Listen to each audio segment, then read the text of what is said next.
Assalamualaikum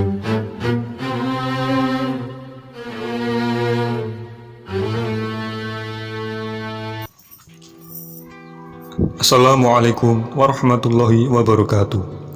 Berjumpa lagi dengan kami Curhatan Hikmah. Semoga senantiasa kita semua diberikan rahmat oleh Allah Subhanahu wa Ta'ala. Amin ya Rabbal Alamin. Kali ini kami akan membahas kisah karomah Syekh Abdul Qadir Al-Jailani yang menundukkan Raja Jin. Dikutip dari Manaqib Nahrul Qadiriyah, ada putri seorang ulama yang bernama Syekh Abu Sa'id Abdullah bin Ahmad Al-Baghdadi. Pada tahun 537 Hijriah, putri beliau yang bernama Fatimah yang berusia 16 tahun. Kala itu, ia naik ke atas loteng rumah. Tak lama kemudian, putri itu lalu menghilang secara misterius. Lalu Syekh Sa'id mengadukan kejadian ini kepada Syekh Abdul Qadir Al-Jailani. Setelah itu, Syekh Abdul Qadir berpesan kepada beliau, "Pergilah kamu malam ini di padang pasir dan duduklah di bukit yang kelima. Di situ buatlah lingkaran yang mengelilingimu dengan membaca bismillah.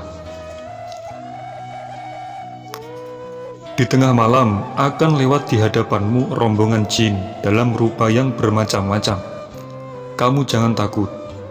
Kemudian akan lewat di hadapanmu raja mereka yang dikawal pasukan yang sangat banyak. Apabila ia menanyakan keperluanmu, maka katakan pada raja itu, Syekh Abdul Qadir telah mengutusku untuk menghadapmu, dan ceritakan musibah tentang putrimu itu." Dan tepat pada tengah malam, lalu Syekh Abu Sa'id melaksanakan perintah Syekh Abdul Qadir Al-Jailani. Pada waktu tengah malam, melintaslah di hadapan beliau rombongan para jin dalam bentuk yang bermacam-macam yang sangat menakutkan. Tapi mereka tidak mampu untuk mendekati Syekh Abu Sa'id tersebut karena beliau telah membuat lingkaran di sekelilingnya. Lalu di sepertiga malam terakhir datanglah raja mereka dengan menaiki kuda yang sangat gagah dan dikawal beberapa pembesar-pembesar mereka. Dan Raja Jin itu berhenti di sudut lingkaran tempat duduk Syekh Abu Sa'id. Dan Raja Jin itu berkata, "Wahai manusia, apa keperluanmu?" Syekh Abu Sa'id menjawab, "Aku diutus oleh Syekh Abdul Qadir Al-Jailani." Begitu mendengar nama Syekh Abdul Qadir, Raja Jin langsung turun dari kudanya dan mencium tanah. Ia duduk di luar lingkaran beserta para pengawalnya. Raja Jin itu bertanya kepada Syekh Abu Sa'id, "Ada apa denganmu?" Syekh Abu Sa'id menceritakan peristiwa yang menimpa putrinya itu. Lalu mendengar kabar itu, Raja Jin berseru kepada pengawalnya, "Siapa yang berbuat itu, yang menculik putri Syekh Abu Sa'id?" Tak ada yang menjawab. Tak lama kemudian, datanglah salah satu jin dengan membawa putri tersebut. Dan kedatangan itu diiringi teriakan yang gaduh dari para jin. Itu adalah jin dari negeri Cina. Melihat kejadian itu, Raja Jin menjadi murka, lalu berkata, "Apa yang membuatmu berani menculik putri orang yang berada di bawah naungan wali kutub Syekh Abdul Qadir Al-Jailani?" Jin dari negeri Cina itu menjawab, "Begitu melihatnya, aku langsung jatuh cinta padanya." Tanpa pikir panjang, Raja Jin yang gagah itu memerintahkan pasukannya untuk memenggal kepala jin yang menculik putri tersebut dan mengembalikan putri itu kepada Syekh Abu Sa'id. Lalu Syekh Abu Sa'id merasa heran dan bertanya kepada Raja Jin itu, "Mengapa malam ini Anda mau menampakkan diri dariku?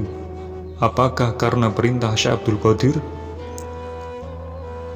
Raja Jin itu menjawab, "Saat ini Syekh Abdul Qadir telah mengawasi semua jin-jin yang berbuat durhaka di antara kami dari rumah beliau. Mereka berlarian menuju tempat tinggal mereka masing-masing lantaran takut kepada Syekh Abdul Qadir. Dan sesungguhnya, wali kutub itu diangkat oleh Allah Subhanahu wa Ta'ala untuk membimbing manusia dan para jin sekaligus. Wallahu a'lam. Itulah kisah karomah Syekh Abdul Qadir Al-Jailani yang menundukkan Raja Jin. Dan semoga kita semua mendapatkan berkah dari beliau. Dan semoga kisah ini dapat bermanfaat bagi kita semua dan meningkatkan iman dan takwa kita kepada Allah Subhanahu wa Ta'ala. Dan orang yang taat kepada perintah Allah Subhanahu wa Ta'ala, hatinya akan menjadi bersih dan akan terus dijaga oleh Allah Subhanahu wa Ta'ala dari prasangka yang hina. Di zaman yang serba modern ini, mari kita sama-sama terus berbuat kebaikan kepada sesama. Dan terkadang yang membuat kita menjadi lebih ingat kepada Allah adalah salah satunya sering mendengarkan kisah para kekasih Allah. Karena itu, salah satu menjadi wasilah jembatan untuk berdakwah. Bagikan video ini dengan tujuan kebaikan. Terima kasih. Semoga bermanfaat bagi kita semua. Assalamualaikum warahmatullahi wabarakatuh.